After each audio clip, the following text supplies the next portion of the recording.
4, 3.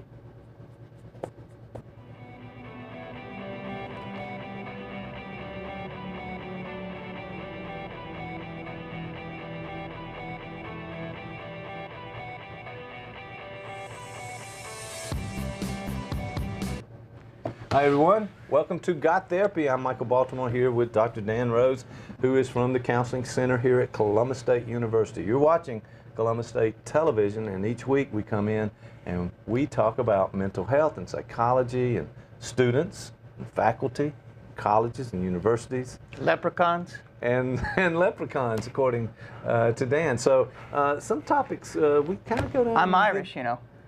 Yes, I'm glad you said Irish. that. That helps with what you just said a moment ago. So here we go. Here we go. Today's topic. Now, this is the first week back in school, back at the university here, and you know, it's a challenge for people because it imposes a new structure in their lives. Students have classes. They have a schedule to keep up with. They're very, very busy. Faculty are preparing for things. And the weird thing is, but I just want to share something. I don't know. Yeah, You can give me your opinion on this. Sure. I'm going to tell a story that may show that I'm culturally insensitive. Tell me if I am. Okay. We had a visiting artist. Yes. From Ireland. He came actually. He was here for he's here for a long time, and he borrowed my bike. Okay. But I told him the only way he could borrow my bike is if he would say to me, "They're after me Lucky Charms," because he had an Irish accent. So see. Did you? I was only going to let him borrow the bike if he would say that, and he did. And you know, is that wrong? I would think so. Yes.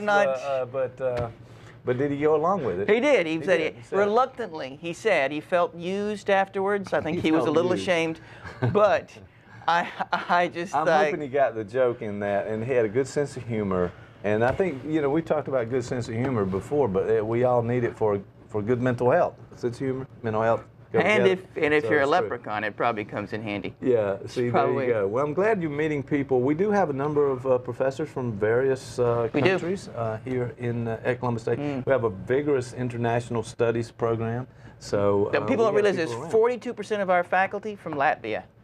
People don't realize this. Not, but, that is not. See, that's a joke. Now, if I wonder if people outside go, really, they're 42%? No.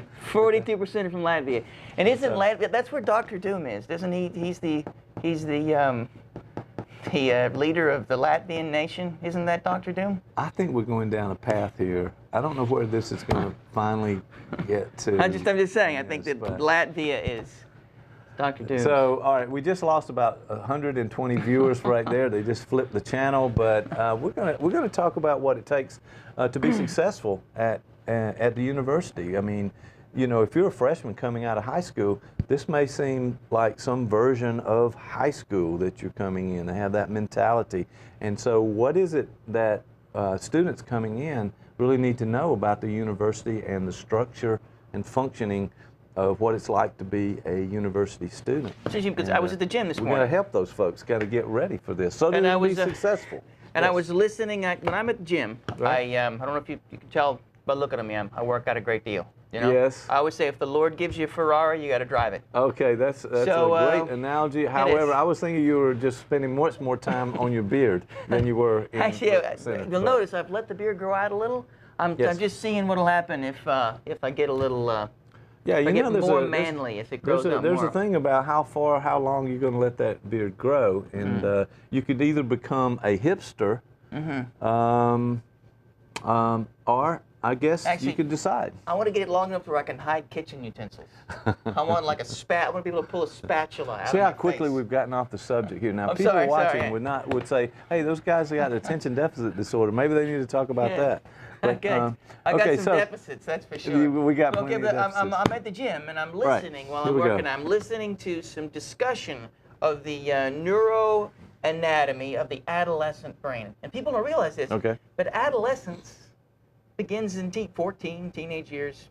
For some, it can begin as early as 10, but it can extend all up to the age of 24. Okay. So not just our freshman population, but a big chunk of our population, including about half our faculty, are sort of within this range. Guilty as charged. Go ahead. And this, the adolescent brain is different than the pre-adolescent and the adult brain. So when you talk about this transition to college, maybe it also helps sort of think about what is going on inside the skulls of all these young people as they're stepping onto our campus. It really, you don't know. You can just see what happens as a result of that thinking sometimes. But we've had some conversations in here about how there's sort of this. I mentioned attention deficit disorder, but the notion that our attention span is much shorter, and it continues to shrink a little bit. And I mentioned before the show, we're talking about Nicholas Carr, who is the internet changing our brains, and his thesis is that we are using the internet and media now in a form like a Michael Bay movie, for example, where there's so much action and movement, and things are very, very quickly taking place, and that it is actually, as we're skimming the internet, we're not going into depth. We're basically, if the page doesn't load on our computer device, then we're probably moving on to another website. All of that is taking place, and it's having an effect on our brains, and it's changing the structure of the way that we process information. And apparently, Mikey Carr actually was here. He was sitting in this chair. Nicholas Carr was here. Yeah, no, Nicky Carr. Well, I know his brother Nicky, Mike, but yeah, Mother Bright. His brother Mike owes me some money. Okay, see there, Mike Carr owes you some money. Does, but so his thesis I think is important, but I wonder about it because our brains are very plastic, and they retain a level of plasticity up until the point when we die. So our brains there is a dialogue between our brains and the world around us, and the world around us changes our brains, just as we also alter the world as well. So there's some sort of dance going on there. So what I might say to his thesis is, certainly our brains are being changed by this. I mentioned earlier a recent study that showed they were trying to look for the what if there could be some long-term effects of, well, two things: long-term effects of pornography and long-term effects of marijuana use.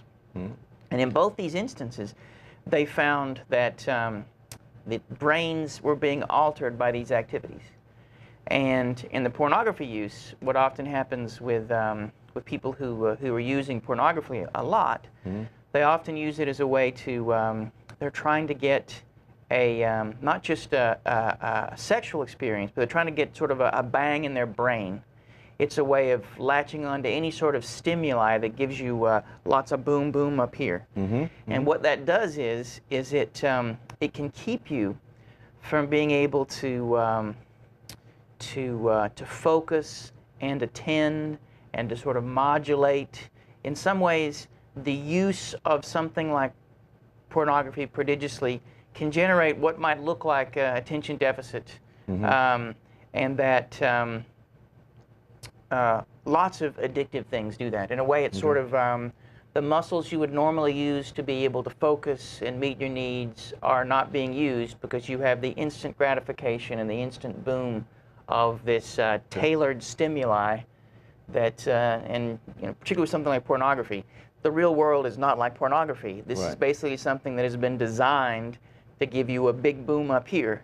And so in some ways, your brain becomes wired as it receives this. And the same with marijuana use. Again, these studies may not have been replicated, and there may be problems with them. But one of the studies with the marijuana use is that adolescents who use marijuana, and I don't know what copious use would mean, but they also show that, just like with the pornography users, there are things that happen in their brain as a result of that. And I think particularly with the marijuana users, they were talking about processing speed begin to slow down, capacity for focus and attention, executive functioning was being affected by all this. So, well, it's kind of an interesting notion, and I was wondering too. We've talked here on this show a number of times about relationships and marriage and close relationships. So with that study, the pornography and the extra time in that and getting that result from it, and that would affect the actual relationship as well. I take it. Well, there's particularly with something like pornography, because there are always these politics, either from the right or the left, can get in the way of the science.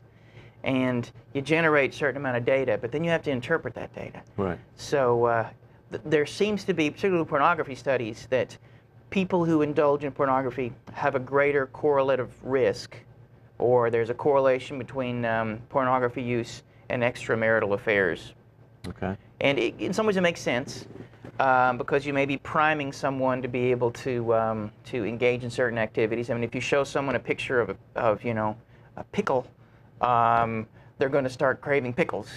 And if they're in a room full of pickles, they may decide to get a pickle.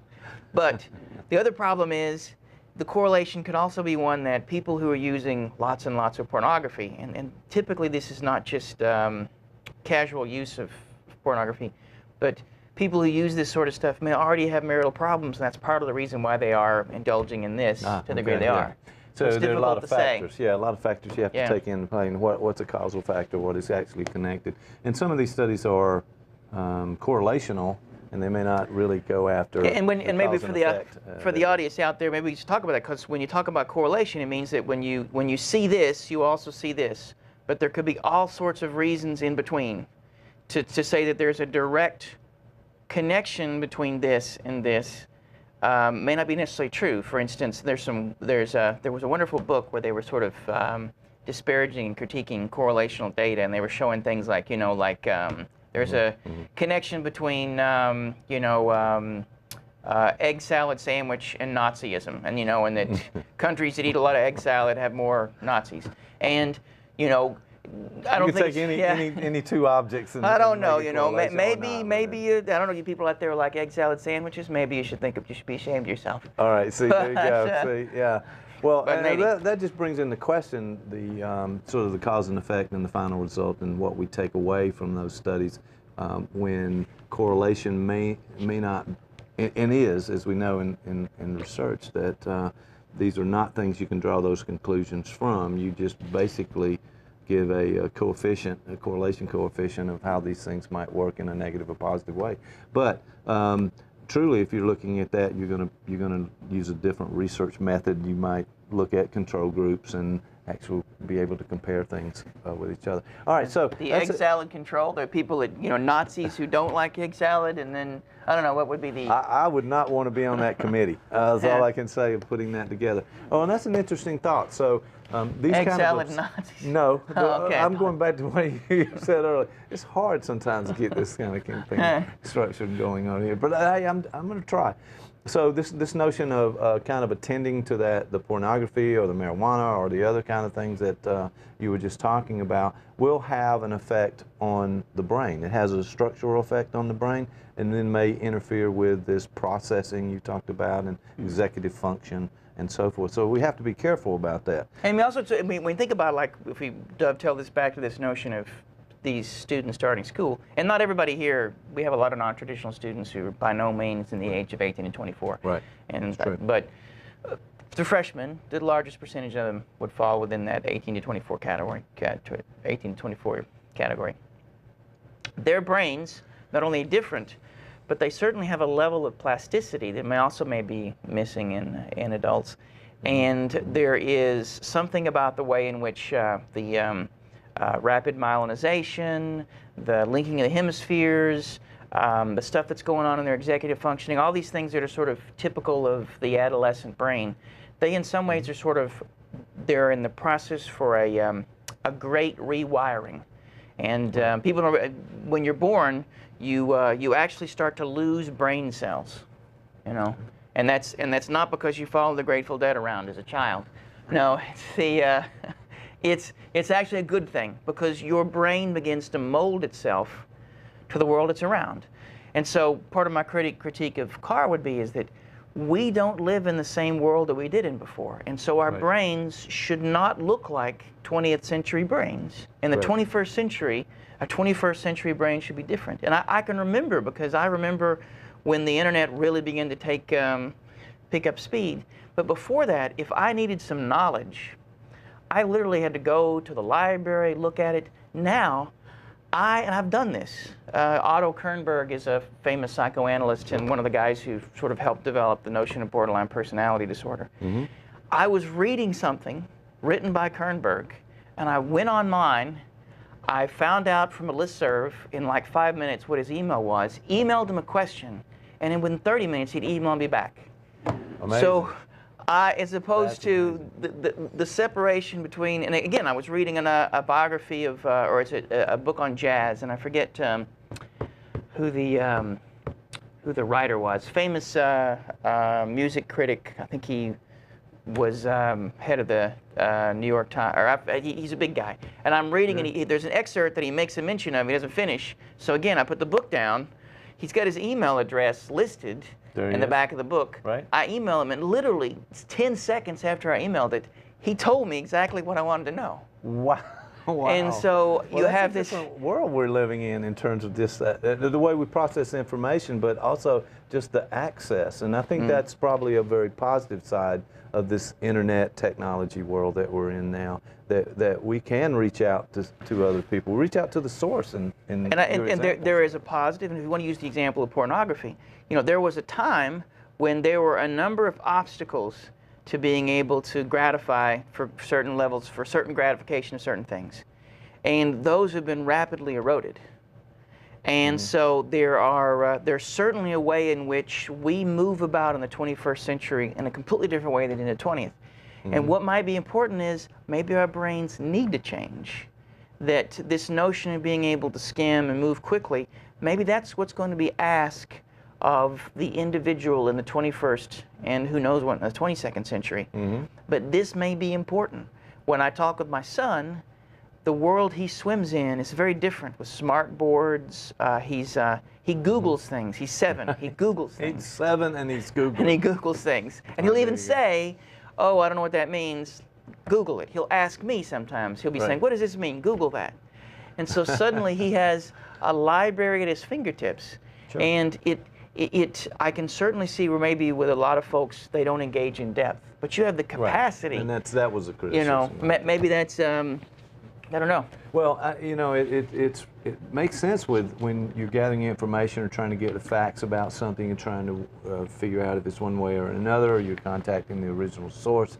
And also, I think Carl was saying in his book this notion that the in-depth learning, the reading, the actual longer attention span. In other words, there are complex processes out there that we need to spend more time with and go more in depth. And are we suddenly distracted or lose that attention span too quickly when we should have been kind of staying the course and going in depth and reading longer, reading books as opposed to getting the summary from the internet. So that said, though, I would wonder, like, prior to the internet, the percentage of Americans who actually read books is relatively low. I think it always has been. I wonder, you know, like one of the things I noticed with my Kindle, like last night I finished a book, and 50 Shades, I don't know, but I finished this book. See, I was waiting for that. I was waiting for that. But I know it's not the book that you read, but that thought came into you. You're demonstrating what we're talking about with that attention span notion. Attention span. So I finished the book. As soon as I finish it, I go on my Kindle and press a button, and I have the sequel. I mean, it literally arrives in seconds. Right. For $8, I suddenly have, and so there's a way in which being wired generates a whole different sort of connection to things. Like this morning when I was doing my notes, I streamed several albums that have not been released yet. And so now I was listening to them, you know, I don't know if you like that. You like that John Denver's? I like that guy. And that guy is... He's a freak. Keep going. He's not a freak. Keep going. So you have this. So my thought would be with our students who are starting school. Right. I think that one of the things you can walk away from this, and I know I keep going back to this because it's something that I think is really important. Sure. But what the negative potential effects of things like instant gratification, be it through the internet, through pornography, whatever the case may be, is the fact it keeps you from being able to develop the capacity to selectively attend. Right. That, I think, could be something. And I think that with a lot of the students who are about to start school, think of all the barriers to their attention, the anxiety of starting something new, social pressures. Yes. And one of the biggest transitions from adolescence to college is that high school particularly, and living with your parents, you have a certain level of structure. Right, absolutely. And so you don't have to develop the muscles for attention because it is, you have training wheels. Right. It is being provided for you. And so when you come to this place, the training wheels to a degree are off. And that's not completely true because for CSU, for instance, we do lots of things to be able to make people succeed. Sure. I mean, our goal is to graduate people. Oh, absolutely. And we want to, we graduate people who then go out and have families and send kids back. I mean, it's the circle of life, and we want that to happen. But even with those in place, there isn't the level of structure. Like my kid is 7. He would not do his homework if I didn't say to him 18 times, go do your homework. Right? That's just how it works. Yes. And it may make me angry, and I may say to myself, you know, that kid, you know, he's testing limits, whatever. He may be doing that. But also, his brain is different than mine. Right. His capacity to be able to attend, he needs my guidance to be able to build those inner resources that he'll use later. Lots of people who start are still in the process of building those inner resources here at CSU as freshmen. And my hope is that maybe they can get some help, those who are really struggling with that, to be able to build it, where the counseling center comes in. Oh yeah, well, tell us about that. If you are struggling with being able to concentrate and focus, it's very important. First off, studies show, there are study after study, not just with medication, without medication, there are ways in which you can get better at that. You can literally develop, you can wire your brain in such a way, you can change the shape and nature of your brain through practice and through focus to be able to attend. You can build those inner resources. The counseling center can do it. That's what we're here for. All right, well, I like that idea. You have new students coming in have these resources available. You got a lot of support. You've got the counseling center, so you can talk, you know, and you can train your brain to do these, you know, to focus in on this, because believe me, you know, courses are tough. You got to go through, you know, a 15-week semester. You have a textbook to read or more. Some people have more than one textbook in their course, obviously. Outside reading and research and writing papers and PowerPoints and presentations and a number of other things that the student is faced with when they come in school. They're going to need those resources to be successful through that. So the counseling center. We're here. Right here at Columbus State University. Well, this has been an interesting conversation today. I think we've been a little bit around. Are we going to get censored? Probably. But not if I can help it, because this is good information. And hey, this is real world. You've got to figure out all of these things. So we've covered a number of topics today. A quick roundup. Yes, These are some of the things that were said today. Yes. Egg salad. Okay, see, Nazis. that's not helpful. Pulling a spatula out of my face. Those were things that were said today. And if you rewind, I don't know if you can rewind. Yes, you can. You can watch this on demand on the YouTube. So if you rewind that, catch where egg salad was talked about, Nazis were talked about, and pulling a spatula out of my face. You know, because we're trying to build viewers, I will go with that. Because, but I'd also point out that the things that we talked about, between those 3 topics, might be worthwhile listening. So, ladies and gentlemen, thank you. Think about the counseling center. And if you don't attend CSU, and you are at a college somewhere else, they have a counseling center. Sure they do. And it's important to be proactive. Now is the time to start that sort of focus and training. And even if you already think you have it, it wouldn't hurt to practice more. Hang out with some folks at the counseling center, man. All right, that sounds like a good thing to do. Ladies and gentlemen, you've been listening to GotTherapy, Dr. Dan Rose, Michael Baltimore hosting. Here we are at Columbus State Television. Each week, we've got GotTherapy for you. Who knows what we're going to talk about next? I'm glad you're tuning in. Watch us every week. This is GotTherapy. We'll see you next time.